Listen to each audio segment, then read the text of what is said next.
Salut à tous, j'espère que vous allez bien. Écoutez, moi je vais très bien. Donc je vous fais cette vidéo justement pour parler de tous les partenariats que j'ai eu avant. Alors je vais pas les nommer, je vais pas vous dire qui c'est. Je me rappelle déjà le tout premier partenariat que j'ai fait, ça a duré. Alors il faut savoir que celui-là, pour vous dire que je connaissais pas, j'étais vraiment dans l'inconnu. Je suis carrément parti à Lyon suivre une formation pendant une semaine chez eux et au bout du compte arrêté au bout d'un jour parce que la téléprospection. J'avais plus de 200 appels dans la journée à faire. C'était pas alors pas du tout qualifié parce qu'ils payaient leur lead. Et en fait, j'avais des gens qui cherchaient du travail. Alors ça, c'était fou. C'est des personnes qui arrivaient en France, qui étaient immigrées et en fait, ils cherchaient du travail à travers ça parce que c'était tellement mal orienté que les gens pensaient qu'avec ça, ils pourraient trouver un travail. Ben bref, ça, c'était vraiment mon premier partenariat. Une très belle expérience sur la semaine où je suis allé là-bas parce que j'ai vraiment commencé à travailler sur le PC, j'ai commencé à toucher un peu les trucs, les CRM, tout ça, et j'étais un peu perdu, et tant mieux que j'ai été un peu encadré, on va dire, sur cette semaine pour m'aider. Mais au début, c'était très compliqué. Ensuite, j'ai eu l'immobilier, celui où j'ai travaillé dans l'immobilier, où j'ai fait une vidéo sur une anecdote avec le responsable de vente dedans et tout. À partir de là, j'avais commencé déjà à avoir du recul un peu sur les partenariats. Donc je me suis dit, ok, déjà le premier, c'était pas du tout ça, donc on va changer, hein, on va trouver autre chose. Et l'immobilier, ça me plaît, je pense que ça plaît à beaucoup de monde. J'ai rencontré la personne, le gros infopreneur, parce que c'était quelqu'un d'assez connu, qui m'a fait rencontrer aussi son responsable et tout. On a discuté. Tout est bon, on commence. Et là, pendant facile 10 jours, on va dire, 10 jours, j'ai dû me reformer. C'est-à-dire qu'ils m'ont fait ils m'ont donné des formations, ils m'ont dit Thomas, tu refais tout ça et tu apprends tout. On te montre la méthode que nous on applique qui fonctionne à 100%. Si tu suis tout. Donc là, on commençait déjà à me mettre dans un cadre de salariat, hein, entre guillemets, de déguisé, mais de salariat. En fait, on t'accepte pas avec tes compétences, mais on te refait travailler tes compétences. C'est comme si tu arrivais, je sais pas moi, t'es boulanger, tu arrives dans une société, tu sors d'une boulangerie que ça fait 15 ans que tu es là-dedans, c'est comme si tu repartais à zéro, que tu avais zéro expérience et que le mec il te reformait pour devenir boulanger. Voilà, c'était ça en termes. Donc j'ai commencé, j'ai dit ok, je vais le faire, hein, je vais essayer parce que j'étais un peu plus naïf donc je le faisais. Et je refais tout, j'apprends tout, voilà, tout ça pour rester une semaine là-bas parce qu'en fait c'était horrible. L'aspect vente là-bas c'était un des pires que j'ai fait. Ensuite, pour le troisième qui a été assez gros, c'était dans le sport. Alors lui, dans le sport, j'ai eu des résultats. Voilà, j'ai eu des résultats, de bons résultats. Par contre, la qualification, il y avait toujours un problème de qualification pour moi, parce que les gens qui venaient, ça pouvait être ou des gens un peu intéressés, ou des touristes, ou c'était vraiment des gens intéressés à 100%.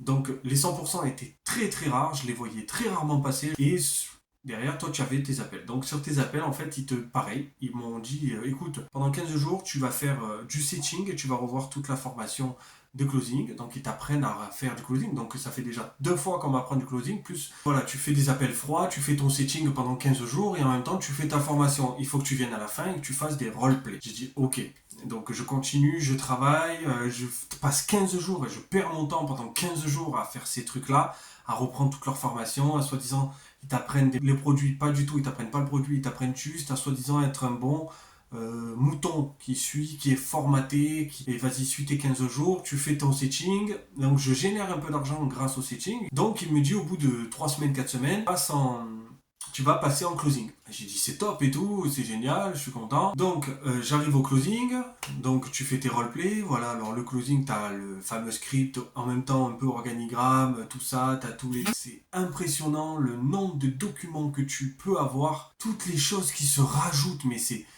affolant. Vous avez tout ça, vous suivez le truc du closing. Une fois que tu arrives au closing, tu commences tes appels. Et là, ils te garantissent à 100% que tu vas faire tes 2000 ou 3000 euros dès le début par mois. Hein. Ils te disent, écoute, il faut que tu suives tout ça, tu vas avoir tes résultats, t'inquiète pas, ça va le faire. Ils ont 800 canaux Telegram, et vas-y banco, on y va. Là, tu commences à faire tes premiers appels. Premier appel, la personne ne se pointe pas à l'appel. Te dit, ok, bon, c'est pas grave, ça arrive. Les personnes ont peut-être des soucis, mais ils te parlent quand même qu'ils ont une très bonne qualification avant, attention. Donc à cette époque-là, en fait, j'avais pas spécialement le recul. J'ai dit, ok, je bloque pour vous, j'ai que vous, je veux travailler à fond avec vous, il n'y a pas de souci. Moi, si je fais de l'argent, il n'y a pas de problème. Donc je bloque avec eux, et puis commence à perdre ton temps. Hein. J'attends devant mon PC, j'attends une personne qui vient pas, une personne qui vient. Donc tu es obligé de faire des appels visio. Pas tout le monde est à l'aise.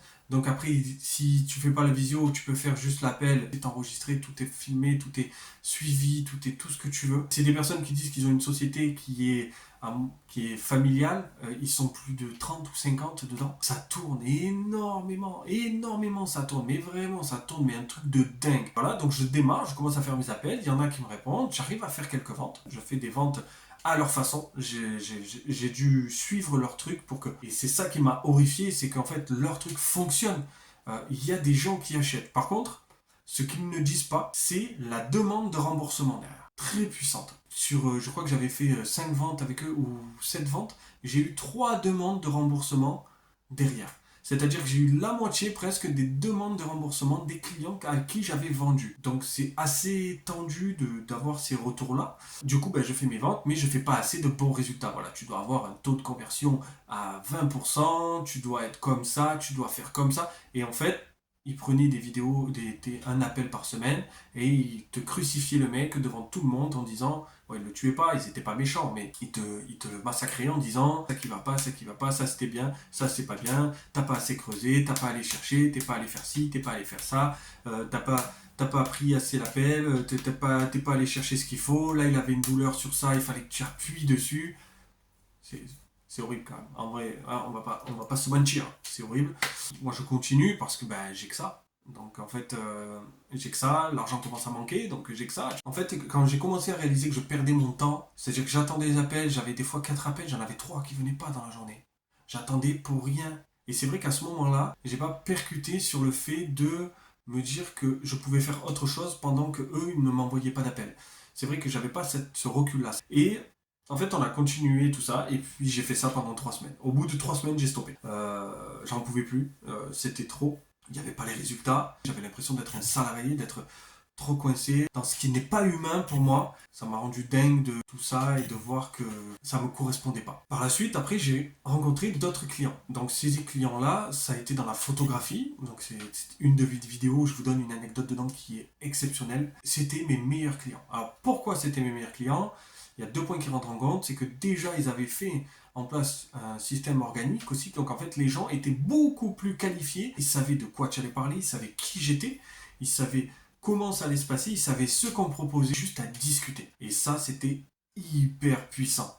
Parce qu'en fait, je pouvais me concentrer vraiment sur l'appel. Je n'avais pas de script. Et ça, c'était hyper important. C'était vraiment du closing. On ne peut pas dire la vente. C'est pour ça que depuis tout à l'heure, je dis vente. Parce que là, c'était du closing. J'ai fait un closing où ça m'a duré 10 minutes. Parce que la personne, ça faisait plus de 1 an et demi qu'elle suivait ces gens. Donc en fait, elle connaissait tout de ces gens. Donc en fait, on a vraiment discuté de ce qui n'allait pas, qui lui manquait comme information ou quoi que ce soit.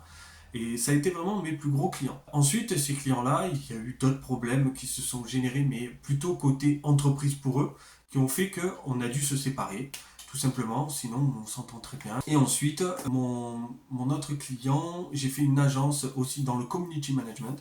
Donc c'était 2 filles avec qui j'ai travaillé qui sont super. J'ai fait 2 ventes avec elles, mais c'était le même contexte, c'était la même approche, c'était la même façon de faire que les autres. La seule différence qu'il y avait, c'est qu'elles étaient plus débutantes. Donc elles avaient une société qui était plus récente. Et le fait qu'elles soient plus récentes, elles touchaient des personnes peut-être un peu plus qualifiées parce qu'elles avaient une approche un peu plus humaine par rapport à d'autres. Elles avaient un problème dans leur truc, c'est qu'elles passaient par une publicité et elles avaient une personne qui m'a mis moi dedans, qui m'a permis de les rencontrer. Donc en fait, cette personne-là, le truc qu'il y a, c'est qu'après moi derrière, ça correspondait pas des bons résultats. J'ai fait des ventes, mais c'est pas des bons résultats. Parce que malheureusement, c'est pas eux qui remettent en cause leur business, c'est toi. Ton problème, c'est toi le closer, c'est toi le problème.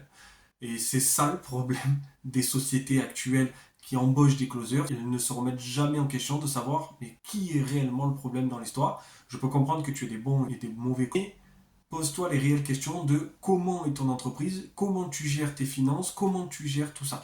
Et j'ai trouvé vraiment ces partenariats très enrichissant pour moi parce que aujourd'hui ça fait que j'ai encore plus de recul là-dessus. J'ai vraiment appris énormément à travers ces 2 ans et ces partenariats. Donc c'est pour ça que je voulais te les partager pour savoir si peut-être que toi tu as eu les mêmes ressentis. Si tu les as eu, tu me les partages en commentaire. Surtout tu les mets, tu les écris, on discute ensemble. On peut même s'écrire en privé, il n'y a pas de problème. Moi je te souhaite une bonne journée. Je te dis à très bientôt et je te fais un gros bisou. Ciao ciao.